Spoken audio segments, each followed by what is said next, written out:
السلام علیکم ورحمۃ اللہ وبرکاتہ۔ وعلیکم السلام ورحمۃ ہمارے اللہ دینی وبرکاتہ۔ بھائی محمد عقیل، اللہ تعالیٰ کو جزا خیر دے۔ آپ کو بھی آپ جزائے خیر ہمیں دے۔ سوالوں کو قرآن و سنت کی روشنی میں ہمیشہ جواب دیتے ہیں، میں اللہ کوشش تعالیٰ کرتا کو ہوں جزا خیر دے۔ آپ کو میرا بھی آج ایک وإياكم۔ اور سوال ہے کہ جب ہم استنجا کرتے ہیں، استنجا کے دوران اگر ہمارے موزے پر یا کپڑوں پر جو چھینٹیں آتی ہے تو ان موضوع پر کیا حکم، کیا ان موضوع پر ہم مسح کر سکتے ہیں؟ یہ ایک سوال ہے۔ دوسرا کہ دوسرا اسی طرح جب ہم کھیلتے ہیں کبھی،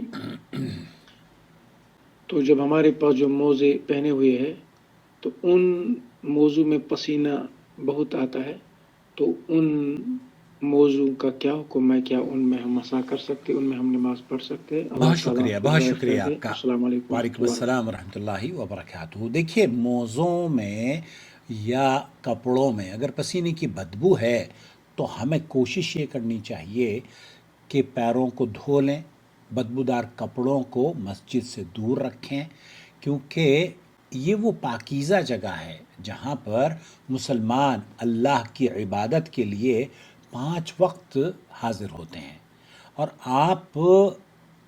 آپ کی بدبو بعض مرتبہ تو سگریٹ کی بدبو ہوتی ہے، بعض مرتبہ پسینے کی بدبو ہوتی ہے، تو یہ پسینے کی بدبو بھی بہت منتشر کرتی ہے ذہن کو، خشوع و خضوع کو، اس لیے آپ کسی کو اس پریشانی میں مت ڈالیں۔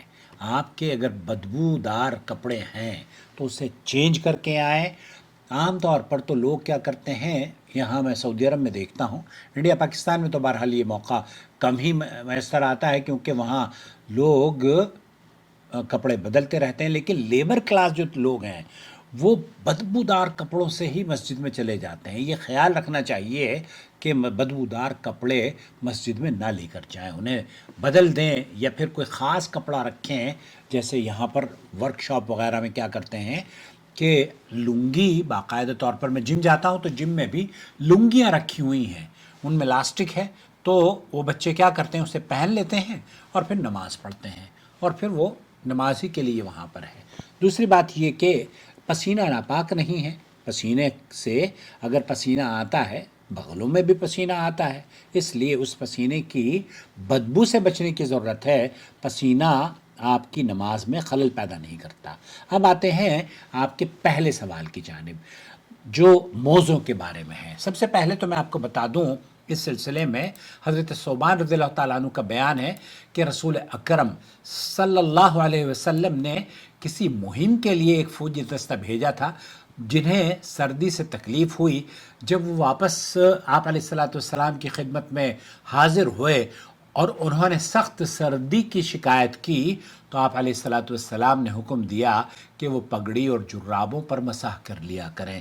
اس حدیث کو مسند احمد نے نقل کیا ہے۔ اسی طریقے سے ابو داؤد میں حضرت مغیرہ بن شعبہ رضی اللہ تعالیٰ عنہ سے مروی ہے کہ رسول اکرم صلی اللہ علیہ وسلم نے جرابوں اور جوتوں پر مسح کیا۔ حالانکہ بہت سارے اہل علم نے کچھ جو احادیث نبی کریم صلی اللہ علیہ وسلم سے آئی ہیں، جیسے کہ امام ترمذی نے جس کو نقل کیا ہے، اسے ضعیف قرار دیا ہے۔ حضرت ابو موسیٰ اشعری رضی اللہ تعالیٰ عنہ کا بیان ہے کہ رسول اکرم صلی اللہ علیہ وسلم نے ایک دفعہ وضو کیا تو جرابوں اور جوتوں پر مسح فرمایا۔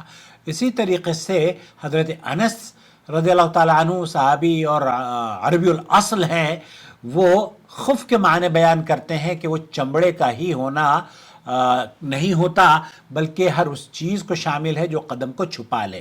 تو یہاں ایک اور بحث ضمناً چھڑ جاتی ہے جو کہ ہمارے احناف میں خاص طور پر یہ پایا جاتا ہے کہ جناب وہ کہتے ہیں کہ جو چمڑے کے جوتے ہیں نا یا چمڑے کے موزے ہیں ان پر تو جائز ہے، لیکن اون کے جو جوتے ہیں، اون کے جو وہ ہیں، یہ غلاف جس کو بولتے ہیں یا موزے، دیکھیے وہ غلاف، وہ کپڑا یا وہ لفافہ جو کہ آپ کے پیر کو چھپا لیتا ہے، دراصل اسے ہی موزہ کہا جاتا ہے، اور یہ پرپز سرو ہو رہا ہے، چاہے وہ جوتے